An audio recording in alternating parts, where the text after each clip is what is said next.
Math পয়েন্টের পক্ষ থেকে স্বাগত, শুভকামনা। আশা করি ভালো আছেন। তো আজকে আমরা নবম দশম শ্রেণী গণিতের রেখা কোণ ত্রিভুজ এখানে ৬.৩ এর খুব একটা ইম্পর্টেন্ট অঙ্ক, সেটা হচ্ছে ২০ নাম্বার। সো এই ২০ নাম্বার এই সৃজনশীলটা উপপাদ্য এখানে প্রমাণ করার জন্য দেওয়া হয়েছে, সেটা আমরা প্রমাণ করব।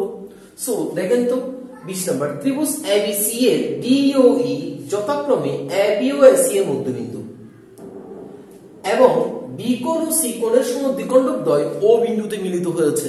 এটাই হচ্ছে আমার কাছে উদ্দীপক। উদ্দীপকের তত্ত্বগুলো চিত্রের মাধ্যমে প্রকাশ করো। প্রমাণ করো যে, যাই হোক আমরা খ গ পর দিকে আগে কটা করি। জাস্ট উদ্দীপক যেটা দিয়েছে সেটা তত্ত্বগুলো চিত্রের মাধ্যমে আমাকে প্রকাশ করতে বলেছে। সো আমরা প্রকাশ করে ফেলি। প্রথমে বলেছে এবিসি একটা ত্রিভুজ। হ্যাঁ, আমরা একটা এবিসি ত্রিভুজ নিয়ে ফেলি। মনে করেন একটা এবিসি ত্রিভুজ নিতে বলছে, আমরা এবিসি ত্রিভুজটা নিয়ে ফেলি। ওকে, সো একটা এবিসি ত্রিভুজ।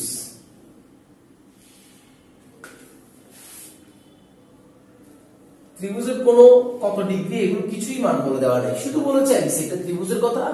আমরা এবিসি একটা ত্রিভুজ নিলাম। এটা হচ্ছে এ, এটা হচ্ছে বি, এটা হচ্ছে সি। এরপরে বলছে ডিওই যথাক্রমে এবি ও এসি এর মধ্যবিন্দু। তাহলে এবি এর মধ্যবিন্দু হচ্ছে ডি, ঠিক আছে, এসি এর মধ্যবিন্দু ই। যদি আমরা উপপাদ্য করছি, নিজের মতো করে দিচ্ছি, কিন্তু আমরা মধ্যবিন্দুকে বের করতে পারি, আশা করি জানি। এবি কে অর্ধেকের বেশি ব্যাসার্ধ নিয়ে দ্বিগুণিত করলে মধ্যবিন্দু বা লম্ব পেয়ে যাচ্ছি। সো ধরে নিচ্ছি এটা ই, ঠিক আছে, এটা হচ্ছে ই। ওকে, ডি ও ই হচ্ছে মধ্যবিন্দু, এবি এসি এর মধ্যবিন্দু, এবি এর মধ্যবিন্দু ডি, এসি এর মধ্যবিন্দু ই, এবং বি কোণ ও সি কোণের সমদ্বিখণ্ডক দ্বয়। এই বি কোণ এবং সি কোণের সমদ্বিখণ্ডক দ্বয় ও বিন্দুতে মিলিত হয়েছে। তাহলে আমরা বি কোণের সমদ্বিখণ্ডকটা এইভাবে নিয়ে ফেলছি, কিন্তু আমরা সম্পাদ্য আঁকার সময় কিভাবে আঁকতে হয় সেটা আশা করি জানি। আর যদি পারেন কোণ দিয়ে অর্ধেকের কোণকে সমানভাবে যেভাবে দ্বিখণ্ডিত করি আমরা সেই দ্বিখণ্ডিত করে ফেলবেন, ঠিক আছে। ওকে, সো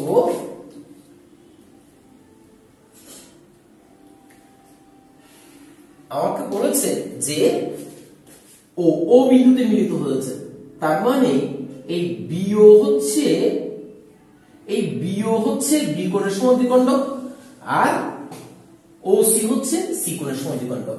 এইটাই আমাকে চিত্রের মাধ্যমে উপস্থাপন করতে বলেছে। সো পাশাপাশি চাইলে এটা আমরা লিখে দিতে পারি। সেটা কি? সেটা হচ্ছে ধরি দত্ত তো হচ্ছে না, আমাকে তো কোয়েশ্চেন বলে দিয়েছে।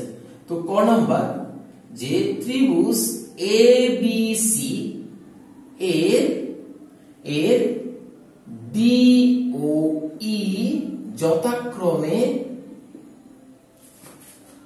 এবি ও এসি এর মধ্যবিন্দু। ওকে, তারপর হচ্ছে এ বি সি কোণের সমদ্বিখণ্ডক ওবি। তারপর হচ্ছে এ সি ডি কোণের সমদ্বিখণ্ডক ওসি। তো ওবি ও ওসি সমদ্বিখণ্ডক দ্বয় পরস্পর ও বিন্দুতে মিলিত হয়েছে।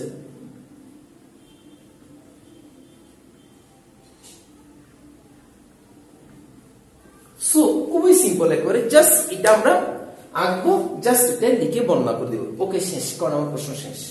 এখন আমরা খুবই গুরুত্বপূর্ণ একটা প্রশ্ন, সেটা হচ্ছে খ নাম্বার, প্রমাণ করো যে ডি সমান্তরাল বিসি, ডি সমান হাফ বিসি। মানে তাহলে খ নাম্বারের চিত্রটা কেমন পাওয়া যায়? খ নাম্বারের চিত্রে আমাকে আর এটা দিতে হচ্ছে না, এখন এটা খ নাম্বারের চিত্র হবে। তো ডি আমরা যোগ করে দিব, ডি। তো প্রমাণ করো যে এই ডি টা বিসি এর সমান্তরাল, আবার ডি টা বিসি এর অর্ধেক। চেনা জানা পরিচিত হচ্ছে উপপাদ্য কোণরূপ। তাহলে এই ডি টা বিসি এর অর্ধেকও সমান্তরাল। অর্থাৎ আমরা কি উপপাদ্য কোণরূপ আমরা কি বলেছি? ত্রিভুজের যে কোনো দুই বাহুর মধ্যবিন্দুর সংযোজক রেখা তৃতীয় বাহুর সমান্তরাল এবং তার অর্ধেক। তো এটা আমরা প্রমাণ করে ফেলেছি। তো তো খ নাম্বার তাহলে এখন আমাকে আর করতে হচ্ছে না আশা করি, কারণ খ নাম্বারের প্রমাণ অর্থাৎ উপপাদ্য 15 এর প্রমাণ এই ভিডিওর ডেসক্রিপশন বক্সে নিচে আছে, যদি না দেখে থাকেন দেখে নিতে পারেন, বা আই বাটনে ক্লিক করলে প্লেলিস্টও পেয়ে যাবেন। ওকে, যদি না দেখে থাকেন ওটা দেখে নিলে হয়ে যাচ্ছে, ওইটা পুরোপুরি হুবহু কপি পেস্ট উপপাদ্য 15। এখন আমরা গ নম্বরে চলে যাচ্ছি। গ নম্বর আমাকে কি বলেছে, প্রমাণ করো যে বি ও সি কোণ সমান 90 ডিগ্রি প্লাস হাফ এক কোণ। তার মানে উদ্দীপক যেটা ক তে করেছি সেটা কিন্তু আমরা আবার ড্র করেছি, ঠিক আছে।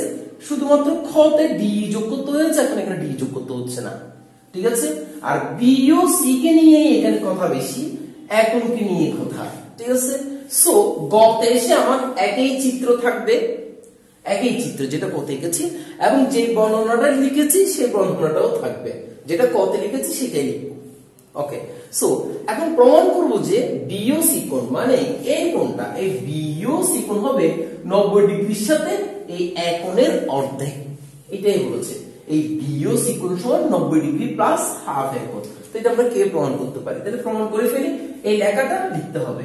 এখন আসি ত্রিভুজ এবিসি, এই এবিসি ত্রিভুজের মধ্যে আমরা দেখতে পাচ্ছি যে এক কোণ প্লাস বি কোণ প্লাস সি কোণ সমান কত 180 ডিগ্রি। আমরা জানি ত্রিভুজের তিন কোণের সমষ্টি কত ডিগ্রি 180 ডিগ্রি। এখানে যে এবিসি তিনটা ত্রিভুজ, এখানে যে এবিসি একটা ত্রিভুজ তৈরি হয়ে যাচ্ছে, আবার বিওসি একটা ত্রিভুজ তৈরি হয়ে যাচ্ছে। তো এবিসি ত্রিভুজে এই কোণ এবং এই কোণ কত 180 ডিগ্রি। ওকে, আমি এখানে এই যে বিও সমদ্বিখণ্ডক এটা এমনি ড্র করে দিয়েছি উপপাদ্য বলে। উপপাদ্য তো আপনারা চাইলে এই কোণকে দ্বিখণ্ডিত করে, এই কোণকে দ্বিখণ্ডিত করে যেখানে মিলিত হবে সেটা নিলে খুব সুন্দর লাগবে। ওকে, সো এখন আসি, আমি উভয় দিকে হাফ দ্বারা গুণ করা, যে কথা 2 দিয়ে ভাগ করা একই কথা, তাহলে আমি 2 দিয়ে ভাগ করতেছি বা হাফ দিয়ে গুণ করতেছি। তো উভয় দিকে যদি আমি হাফ দ্বারা গুণ করি, হাফ এক কোণ প্লাস হাফ বি কোণ প্লাস হাফ সি কোণ সমান 180 ডিগ্রি, হাফ ইন্টু 180 কত হচ্ছে। আপনি এক কোণ বি কোণ সি কোণকে নিচ্ছেন কেন, হাফ দিয়ে গুণ করছেন কেন, কারণ আমার এখানে হাফ এক কোণ আছে সেটা আনার জন্য। সো এখন আসি এবার এখানে এটা কত হয়ে যাবে 90 ডিগ্রি হয়ে যাবে, ঠিক আছে। এরপরে আসেন এখানে আমি এই অংশটাকে এই মুহূর্তে খালি রাখছি। এবার আমি আরেকটা ত্রিভুজ নিচ্ছি, ত্রিভুজ বিওসি আমি বিওসি এই ত্রিভুজটার ক্ষেত্রে ভাবছি। এই ত্রিভুজের মধ্যে দেখেন তো ও বি সি কোণ প্লাস ও সি বি কোণ প্লাস বিওসি কোণ সমান কত 180 ডিগ্রি।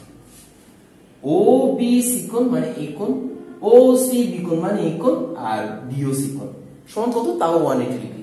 বিওসি কোণ তিন কোণের সমষ্টি 180 ডিগ্রি হবে।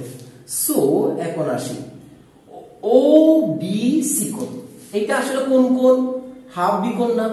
যেহেতু ও বি পুরো বিকোণকে, এই পুরো বিকোণকে সমানভাবে দ্বিখণ্ডিত করেছি, তাহলে এই ও বি দ্বারা এই পুরো বিকোণকে সমানভাবে দ্বিখণ্ডিত করা হয়েছে, তাহলে ও বি সি কোণ মানে হচ্ছে পুরো বিকোণের অর্ধেক প্লাস ও সি বিকোণ, ও সি বাহু দ্বারা এসি বিকোণকে সমানভাবে দ্বিখণ্ডিত করা হয়েছে।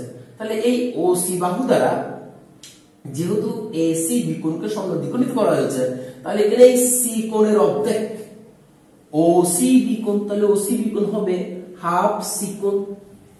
পুরো সি কোণটা যত বড় তার অর্ধেক হচ্ছে ও সি বিকোণ, প্লাস বিওসি কোণ রেখে দিচ্ছি, বিওসি কোণ তাকে তো কিছু করতে পারতেছি না, বিওসি কোণ সমান 180। আশা করি ক্লিয়ার। এখন এখানে যে হাফ বি কোণ হাফ সি কোণ আসছে, তাকে নিয়ে আমরা এখন এই লাইনে এবার কিছু করতেছি। দেখেন এখানে আমি এখন হাফ বি কোণ রেখে দিচ্ছি প্লাস হাফ সি কোণ রেখে দিচ্ছি, ইকুয়াল টু 180 থেকে 2 দিয়ে ভাগ করলে 90 ডিগ্রি এখানে লিখতেছি, আর মাইনাস হাফ এখন লিখছি, ঠিক আছে। আশা করি বুঝছি। এই লাইনের পরে কিন্তু এই লাইনটা আমি খালি রাখছি, কেন খালি রেখেছি, কারণ এইটা বোঝার জন্য হাফ বি কোণ আর হাফ সি কোণের জায়গায় এখন আমি 90 ডিগ্রি মাইনাস হাফ এখনটা বসাই দিব। এখানে এই হাফ বি কোণ হাফ সি কোণ সমান কত 90 ডিগ্রি মাইনাস হাফ এখন এইটা এখানে বসিয়ে দিব 90 ডিগ্রি মাইনাস হাফ এখন প্লাস বিও সি কোণ সমান 180 ডিগ্রি। আশা করি বুঝছি আমরা। সো এখন এখান থেকে কি আসে দেখেন বিও সি কোণ সমান 180 degree minus 90 degree plus half এখন। এইবার এই 90 ডিগ্রি মাইনাস হাফ এখনকে ওই পাশে নিয়ে গেলাম 90 ডিগ্রি মাইনাস হয়ে গেল মাইনাস হাফ ডিগ্রি হাফ এখন এই পাশে প্লাস হয়ে গেল। সো এখান থেকে এবার ফাইনাল আমাদের কাছে কি আসতেছে দেখেন এই হচ্ছে আমার ফাইনাল আসতেছে আমার কাছে বিওসি কোণ। বিওসি কোণ ইকুয়াল টু 180 থেকে 90 চলে গেলে কত 90 ডিগ্রি প্লাস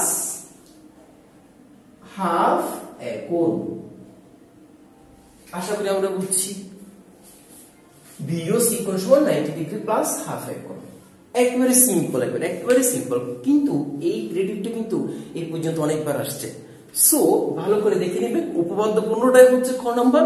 আবারও বলবো উপপাদ্য 15টা হচ্ছে খ নাম্বার, কিন্তু এটা অনেক ইম্পর্টেন্ট থিওরি ইম্পর্টেন্ট উপপাদ্য, সেটা এই ডেসক্রিপশন বক্সে আছে। ওকে, ভালো থাকেন, সুস্থ থাকেন।